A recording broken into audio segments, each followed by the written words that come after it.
Don't Pay UK is a form of civil disobedience looking to get 1 million people to cancel their direct debits to their energy companies on October the 1st in protest to the energy price increases that we have been seeing and that we know are coming in October. Now, I've covered on this channel the fact that British Gas, Shell, have made huge profits in the first 6 months of this year. $11 billion for Shell. It's huge numbers. And that can be a really, really difficult pill to swallow if you're struggling to make ends meet. And if you're like my therapist, where her gas and electric bill is £383 a month, and she knows it's going to be going up again in October. And so Don't Pay UK may seem like a timely civil disobedience social uprising against energy companies to get them to come to the table. I'm not saying that it's not the right thing to do. That is your decision to make. But there are 5 things that you need to know first. And those are the things that I'm going to be going through in this video, starting with number 1.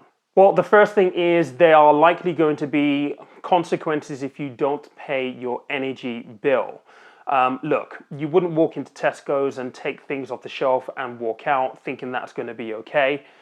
It's kind of the same principle here. You are being supplied with a service. You have to pay for that service. If you don't pay for that service, the energy companies do have some things that they can actually do. The first one is they can essentially just put a mark on your credit score. Now, I know that many people who watch my channel are in the process of looking to buy a house. You're saving for deposits, so on and so forth. Your credit score is really important to that equation. So the last thing you want is to have a missed or late payment on your credit score with TransUnion, Equifax, or Experian that could later damage your prospects of getting on the property ladder and buying your first home, buying your dream home. So you have to understand that that is something that the energy companies have in their arsenal. If you check your credit score on a regular basis, you will know that you have a monthly table of late missed payments on your credit score. These things stay on there for 3 to 6 years. So really, if you're looking to purchase your first home, you want to try and avoid this. If you cancel your direct debit and you don't set the money aside to pay them at a later date, well then potentially your debt is going to get sold on to a bailiff, and that could result in county court judgments. Again, that ends up on your credit score. So this little, I guess, social uprising that seems like a very good idea from a principle point of view can have negative impacts for your future aspirations, your future goals. And it's really, really important that you understand that before you go off and sign up and agree to go do this on October 1st, if that is what you're looking to do. The second thing that you need to know are what your rights are. And when it comes to energy companies specifically, you do have protections under the Consumer Rights Act of 2015. And there are 3 things specifically that I would probably point out. You have protection against faulty goods. So if you've got a smart meter in your home that's not working, well, it's their responsibility to provide you one that actually works so you can estimate your bills accurately. You will have protection under the consumer's right under faulty goods. Poor service. I mean, what does this actually mean? This is where it could get a little bit grey, right? Because if you've got uninterrupted supply of gas and electric to your home, that wouldn't necessarily constitute poor service. Poor service will probably come under the banner of they've really messed something up on your account that is a clear error, or you had a really bad time with customer service, those kind of things. And the supply of energy and electricity to your household, I don't think will be classed as poor service. You also have protection under problems with contracts. Now, if you are in a fixed contract, you're protected against these rises, right? So you're pretty okay. You're sitting pretty right now. But if you're on a standard rate, like I am, then you are going to be subject to the price cap increasing because you're at a variable on a standard tariff, I guess, right? Does that protect you under problems with contracts? Well, I don't think it will. But then again, I'm not a legal professional, so I will signpost you to a load of stuff that I'm going to put in the description down below. The third thing that you should know, and this is where we're really going to get into the meat of things, is what you should do before you start thinking about Don't Pay UK and joining that movement and cancelling your direct debit. So the first thing is to log a complaint with your energy supplier. Okay, log an official complaint. And when you do this, make sure you understand what the process is going to be. A lot of them will say that they've got 6 to 8 weeks to return or come back to you with their thoughts and offer some kind of solution in some way, shape, or form. But it's really, really important that you keep note of all of your interactions with them, everything that is said. If only if it's in bullet point, try and get them, if they can, to email you I guess a transcript or a synopsis, a breakdown of what you've actually discussed. They will be making record of this for their own internal systems. It wouldn't be unreasonable for you to ask to say, look, can you provide me with a breakdown of what we discussed today? And if all else fails, under the Data Protection Act, you could access that information, but that will cost you a little bit of money as well. But keep your own notes, keep your own records, dates, times, how long the call lasted for, if you have a call reference number, who you spoke to, and the details, the loose details of what you spoke about in a synopsis. Make sure that you're keeping note of all of these things.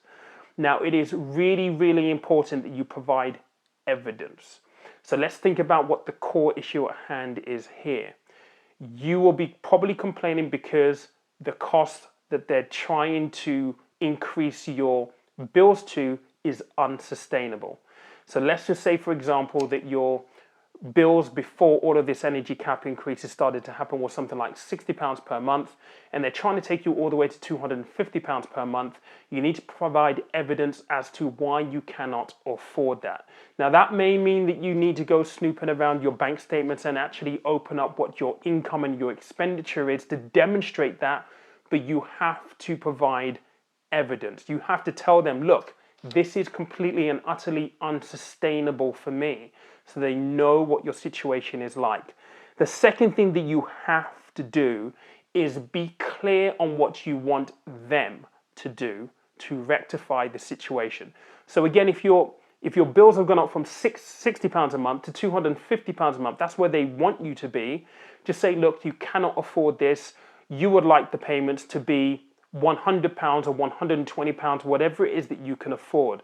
You have to put some kind of level of expectation in your complaint so they know what the middle ground is, where they need to meet you at, okay?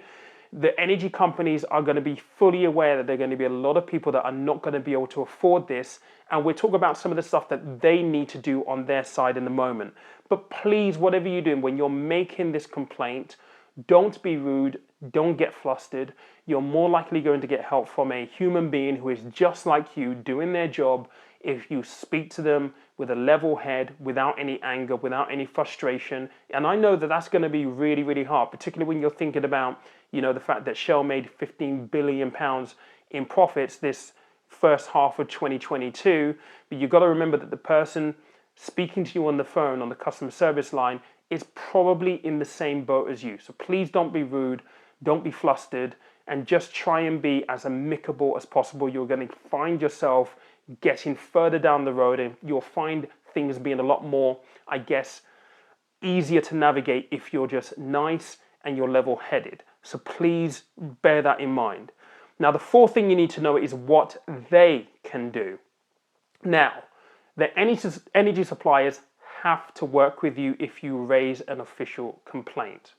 Really, really important. Now, there are a couple of things or a few things that they have to offer you or can offer you. So things like payment plans.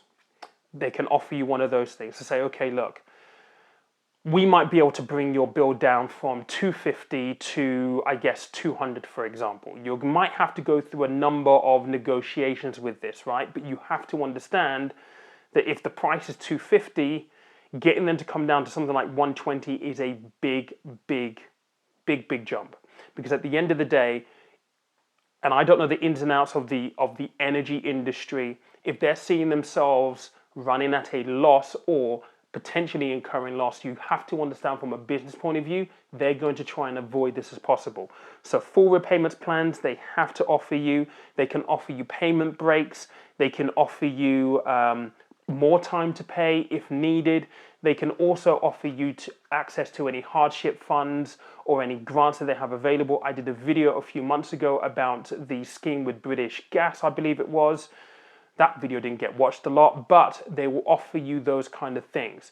Now, your job within all of this is to be as pragmatic as possible. If you're trying to get out of paying your energy bill, good luck. It is very unlikely that that's going to happen. But if you're able to negotiate something that is more affordable for you, maybe have a payment plan in place, I think that that is a better place to be than potentially dealing with all of the consequences that we explained in point number 1 of this video.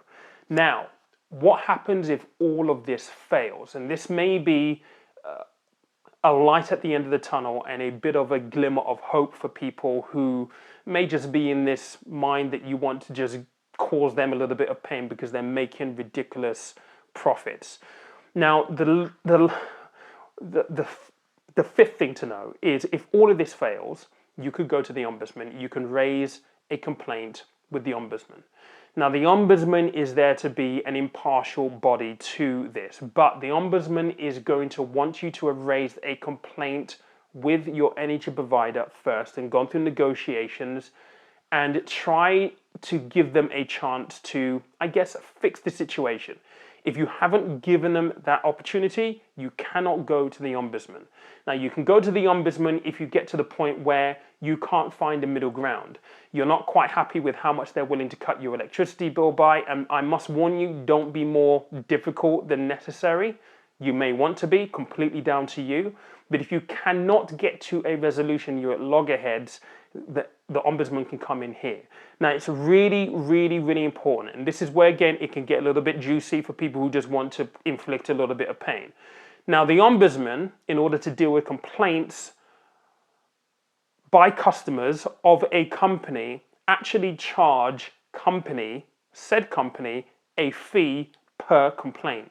That is between £375 and £500. That's the range that I found online in doing the research for this video. So just think about it this way. If they had 1 million complaints of the same thing, and let's just say 500,000 of them came to loggerheads where you couldn't agree with the energy provider around the things that they've offered you, and you're like, no, you can't afford it. It doesn't work. It's not amenable, right? Then what you could do is if you can go to the ombudsman and they have 500,000 complaints, that's 500,000 times £375.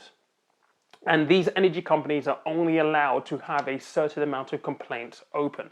This would overload the system. This is something that they would not want.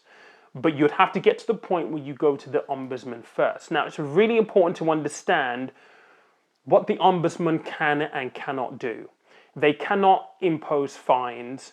They cannot dictate how a company operates. They don't have those powers. What they can do, though, is they can help you with any, I guess, financial recompense, for example, if appropriate, which may not be appropriate in a lot of these cases. They can facilitate and be the mediator between you and your energy company for a favorable outcome. But they don't have any real powers to inflict any pain as much as you would like them to on said energy companies. I guess where most people are finding this, or will find this to be most exciting is, if you think about 375 or £500, somewhere in between those brackets, and they get 500,000, 700,000 complaints, then you are putting a big dent in the profits of those companies that have made a lot of money. But just think about the work that you have to do to go and do that. So look, I'm going to give you a little bit of a bonus, which is the sixth thing that you need to know if you're going to go down this route with Don't Pay UK. Listen to my podcast this week. I was speaking with turntous.org. There are a lot of things that you're probably entitled to that you don't know about. And Anna Stevenson from Turn to Us really broke down a lot of that stuff on the podcast this week. I will also put a link to that episode in the description down below. Try and explore all avenues first before you go down this route of Don't Pay UK. It might seem like it's appealing because it is a social uprising. And believe me, I'm frustrated when I see the profits that these companies are making, but let's not make a knee-jerk reaction to this. We need to be pragmatic at the end of the day is what I'm trying to say. You could also contact the Citizens of Advice Bureau if you are struggling. I'll put their telephone number just on the screen right here. But speak to them. They can talk to you about your rights and how to approach this, and maybe give you a little bit of a signpost to other things that maybe I haven't even mentioned in this video. But I hope you found this useful, guys. I know this is hard. If you've enjoyed it, you've found value from it, make sure that you subscribe, and if you haven't already, and like the video to help other people like you see it. I'll catch you next week.